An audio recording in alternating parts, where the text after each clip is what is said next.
The Europeans brought Mamiwater in 15th century. And have you asked yourself, why do people who go to do Olumili frequently find themselves being hexed and manipulated by witchcraft, Ndiamusu, in the recent times? It is because of interconnectedness between Mamiwater and Semata. Pay close attention. This part is very important. Even some of my brothers need this message. They know themselves. There is an undertone in that system that concatenates people from the covens of Semata the Dominator and the realms of Mamiwater or Mambamuntu through iconography and the culture. You hear me? Who is Saint Martha the Dominator? Go and search, read about her. Saint Martha Dominator is a figure in hoodoo, a component of voodoo. Ndiamusu.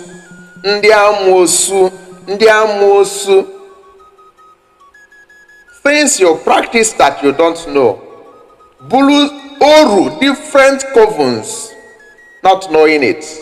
To understand this better, go and shake the incense you are using in your shrines as a Mamiwater worshipper. Observe the incense fan use. Because some of them don't know. That's why I say some of my brothers need this message too. Some of them don't know. They think it's better for men. How could all of a sudden incense manufactured in India by Rangaru and Sons, Panjon Limited and others become part of men Igbo? All of a sudden. Ishelo men Igbo, who are indigenous manufacturers. Now hear me. Call it back to sender incense, good luck incense, call money incense, St. Michael incense. What is a Dibia doing with St. Michael incense? As on your men are in a modern, can you feed back to send them? Can you feed St. Michael incense? So when I say that there's an undertone connecting the people in the realm of Mamiwater and those in the coven of St. Master Dominator, I am talking about different spiritual kingdoms. Go and read about St. Master Dominator. Even about Amusu, hoodoo and voodoo. St. Master Dominator. There's a very strong tie between the realm of Mamiwater and the realm of St. Master Dominator.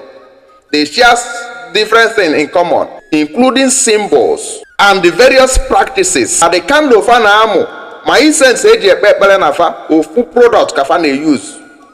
So when you summon Mamiwater, you are summoning the presence of St. Master Dominator, the coven. When you summon St. Master Dominator, you are summoning Mamiwater and some other realms that works with them. This is a system created to control your ancestors' spirituality in the ancient times. Because that our ancestors are highly spiritual. So they need to operate from spiritual angle. They need to capture, to subdue from within. They could have not succeeded. But capture all the spirituality. So they begin to introduce different concepts. But let me tell you something. Why Mamiwater is a realm, St. Master Dominator is a coven from where they monitor frequencies and vibrations, the levels that your ancestors are operating. Because the inner use item that belongs to the same group, inner use there from Mamiwater.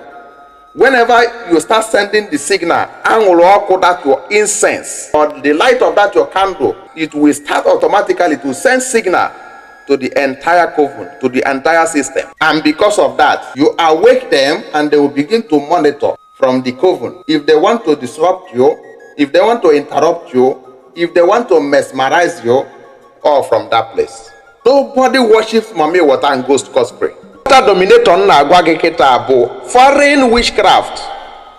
Oh, voodoo ndocha kobo. not even indigenous witchcraft. So mgbe na-ike nwa dịka onye dibịa mụnyelu incense ọkụ na ụlọ alụsị gị maọbụ jesie na mmiri wee mụ ya good luck, wee mụ ya back to sender, wee mụ ya St. Michael, whatever, kpọọ ya call money or whatever, you are inviting the presence of both foreign witchcraft and indigenous witchcraft.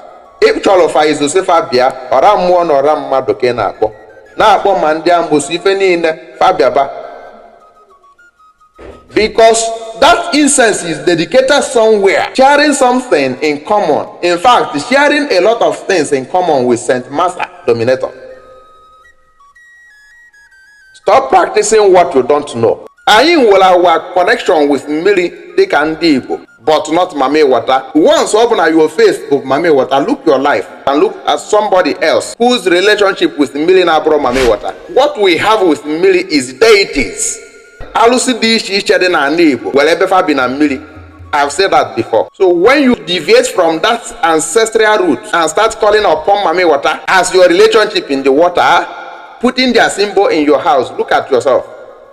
Only ike ime gị nwee success for some years, but ọ ga-crush ya down, because there are so many forces, opposing forces, that are operating in that system, created to distort and extort your energy. Have you seen how that antiquated concept carefully create deep link and integration between diverse cultures, diverse spiritual beliefs, and opposing forces, ultimately disrupting the vibrations and the energy of its believers and rendering them susceptible to spiritual unknown forces and the political leaders?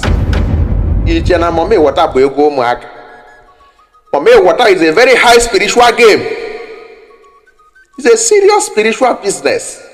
When they see that your ancestors were highly spiritual, resonating in higher frequencies, they created the system you call Mamiwater today. A system that has elements of almost all the religion you know. This is how so many people submit themselves back as spiritual slaves.